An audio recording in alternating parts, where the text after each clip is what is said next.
So exit signs. Exit signs are not complicated devices. Walk into any building anywhere and you're likely to find one of these bright red or green signs hanging from the ceiling or wall. Exit signs should always be illuminated. During a power outage, most have battery backup to help them illuminate when power is out. Emergency lights are also not complicated devices. They're battery-powered lights that come on automatically during a power outage.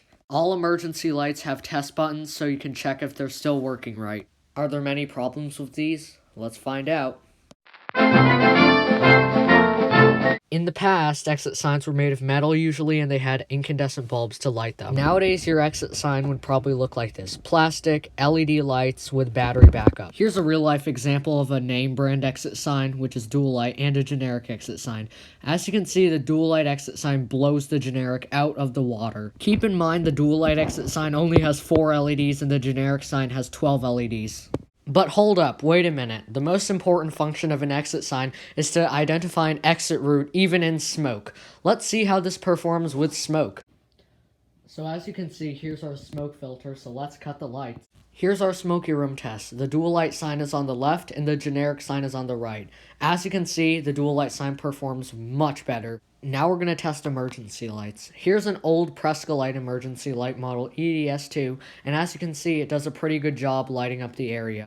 Finally, here's the generic test. Here's the scoop. This unit sucked. It did terrible. It hardly did a thing. I think the Dual Light LX was providing more light than this emergency light. Finally, here we have a Dual Light EVHC. As you can see, this is by far the best emergency light on the market. Even in a very smoky room, it lights up perfectly. You could probably even read in this light. This is just excellent performance. After these rigorous performance tests, now let's go and see our next problem, which is quality.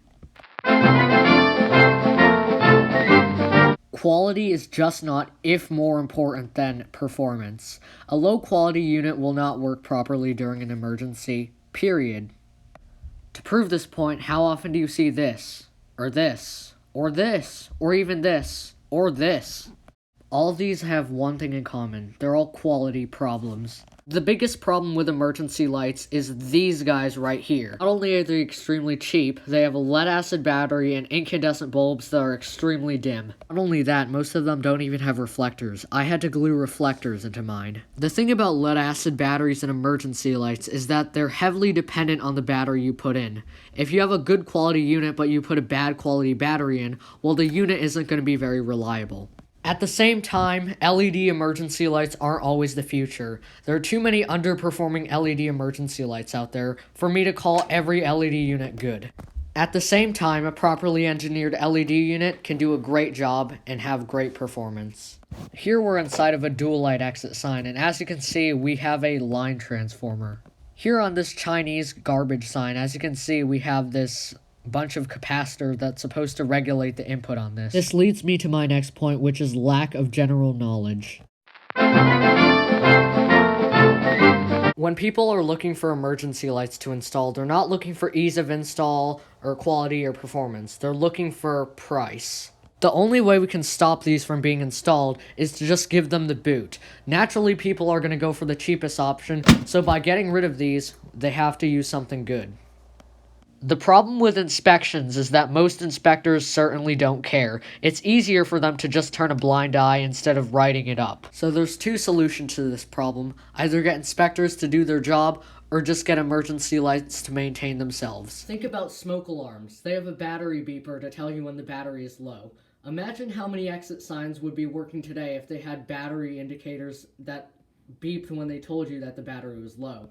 Self-diagnostics is a thing, but imagine how much more effective it would be if it had an audible device built in. With that being said, this brings me to my second to last point about exit signs. Color inconsistency. Generally in the United States, exit signs are either red or green. Generally, exit sign color is random between states. However, certain states such as Indiana require red, and other states like Utah require green exit signs. Here's the thing about red exit signs. Red is the number one color that gets people's attention fast. That might be good, but it also isn't good because marketing companies and ads always use the color red, which means a red exit sign, if you put it in a shopping mall or something, will be very hard to notice. At the same time, red means stop. It means stop right there, on a stoplight. On a green exit sign, green means go. Green means run through this door. Green means it's safe. Green is also a very soothing color to the eyes, but also at the same time it gets your attention better. Green will probably be more noticeable in an environment with lots of red. Now, whether you like red or green exit signs, there's no denying the fact that there shouldn't be this much inconsistency with something as critical as an exit sign. Whether you prefer one color or the other, there shouldn't be two colors in one area. This might confuse someone like a small child who's learning about colors and knows that green means go and red means stop. Then there's also special exit signs, such as in Denver when you're required to have white on green exit signs, or in Chicago when you're required to have red on white background exit signs. The Chicago code exit signs are actually unique because they act as hybrid exit signs. Once the LEDs or electronics inside of the exit sign die, the faceplate itself will continue to glow. And then there's these ISO Running Man signs. Honestly, I think Running Man signs are a neat idea, but unless they're accompanied by some sort of lettering, I think they're a bad idea. Whether or not it's the guy who forgets to adjust the heads, the guy who doesn't even install the exit sign right, the guy who completely forgets to put in the battery, or the guy who just doesn't connect the batteries, or the person who thinks that damp location listed means we can take the exit sign for a deep dive in the toilet. Yeah, we all know that guy. To give you an idea of how important adjusting is, here's the Lithonia ELM2 unadjusted and then adjusted. The difference is night and day. This is what it looks like when you connect the battery on your emergency lights. This is what it looks like when you don't connect the batteries on your emergency lights. Which one would you rather evacuate in? Well, that does it for today's video. Thank you guys for watching, and I'd like to give a quick thank you to Warhawk85T, Exit Sign 250, Asbestos Breakfast, and CompDude512 for inspiring me to make this video in a conversation last night. As always, if you like this video, please tell me in the comment section because I'm thinking about making this a series and your feedback would be greatly valued.